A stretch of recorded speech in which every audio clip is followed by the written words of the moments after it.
इंदौर के जूनी इंदौर थाना क्षेत्र में स्थित खातीवाला टैंक के यहाँ हर्ष क्लिनिक में महिला की मौत के मामले में पुलिस ने बड़ी कार्रवाई की है। स्वास्थ्य विभाग की जांच रिपोर्ट के बाद पुलिस ने 2 डॉक्टरों के खिलाफ रविवार रात 11 बजे प्रकरण दर्ज किया है, जिसमें मृतका ममता चौहान की कथित गलत इलाज के दौरान मौत हो गई थी।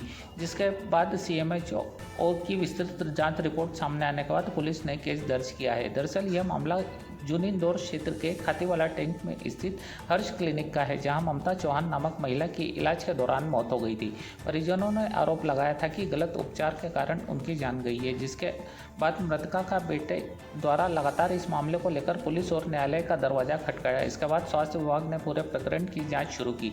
वहीं सीएमएचओ द्वारा पेश की गई विस्तृत जाँच रिपोर्ट में सामने आया कि क्लिनिक में कार्यरत डॉक्टर श्रीचंद बागीचा BEMS डिग्रीधारी नियमों के अनुसार उन्हें एलोपैथी उपचार करने की अनुमति नहीं है।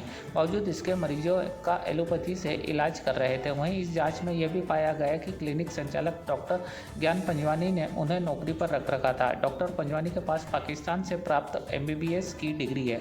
हालांकि CMHO की जाँच रिपोर्ट में उनकी डिग्री को लेकर किसी प्रकार का विरोधाभास नहीं पाया गया है, लेकिन BEMS डॉक्टर को एलोपैथी उपचार के लिए नियुक्त करने को लेकर उनके खिलाफ भी प्रकरण दर्ज किया गया है। अब इस देखना होगा कि पुलिस जांच में आगे क्या तथ्य सामने आते हैं और मृतक के परिजनों को कब तक न्याय मिल पाता है। ये बेसिकली जूनी थाना पड़ता है और वहाँ का घटनाक्रम है। बेसिकली ये 18/9/2025 का घटनाक्रम है, जहाँ पे फरियादी थी मंजू चौहान, जिनकी इलाज के दौरान मृत्यु हो गई थी। इनके परिजनों ने शिकायतें की थी और शिकायत पर से 3 डॉक्टर्स की कमेटी बनाई गई थी कोई नेग्लिजेंस को जांच करने के लिए।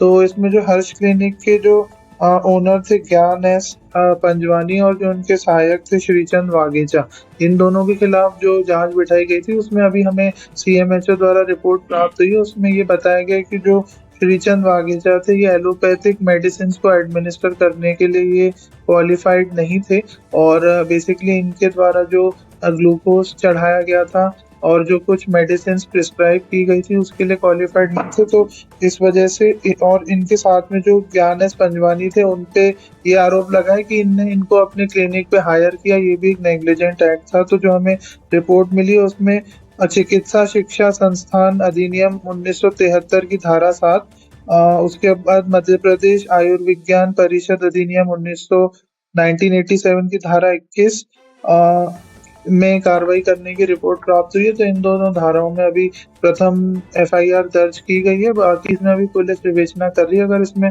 और भी नेग्लिजेंस पाई जाती है तो उस हिसाब से सेक्शंस को इंक्रीज किया जाएगा। सर, इसमें ये भी दावा किया जा रहा था कि डॉक्टर पंजवानी जो है उनके पास यहाँ की डिग्री नहीं थी, भारत की डिग्री नहीं थी, वो कहीं और की डिग्री लेकर जो हमें रिपोर्ट प्राप्त हुई है उसमें मतलब इनके क्वालिफिकेशन पे कोई क्वेश्चन रेज नहीं किया गया, क्योंकि ये MBBS डिग्री होल्डर थे। बट ये जो डॉक्टर श्रीचंद वागेचा थे, ये DEMS डिग्री होल्डर थे और ये क्वालिफाइड नहीं थे एलोपैथिक मेडिसिन को एडमिनिस्टर करने के लिए। इसलिए जो मेजर नेग्लिजेंस है वो श्रीचंद वागेचा का पाया गया और इनका जो नेग्लिजेंट एक्ट है वो ये है कि इनने इनको अपनी क्लिनिक पे पेशेंट देखने के लिए हायर किया।